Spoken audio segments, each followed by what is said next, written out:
আমরা কিতাবে পড়ছি বাজান, ওই যে একটু আগে বললাম আল্লাহ পাক যাদেরকে একবারে কাছে বসাবেন তা করে কি বলে মনে আছে নি?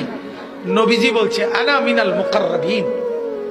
নবীজি বলছে ও উম্মত, আল্লাহর ঘনিষ্ঠ জনদের মধ্যে সর্বপ্রথম সবচেয়ে ঘনিষ্ঠ হব আমি মুহাম্মদ।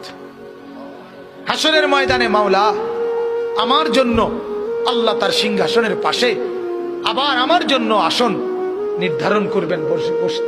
আল্লাহর নবীকে আল্লাহ তাআলা বলবেন, বন্ধু এই আসনে বসেন। কিতাবে আছে বাজান, নবীজি সাল্লাল্লাহু আলাইহি ওয়াসাল্লাম, একটু মনোযোগ দিয়ে শুনেন এই কথাটা। আল্লাহর নবী নিজে আয়েশা, নবীর জন্য যে আসন সিংহাসন হাসরের মাঠে, নবীজি আয়েশা এটার সামনে এরকম হাত রাখবেন, হাত, কিন্তু বসবেন না।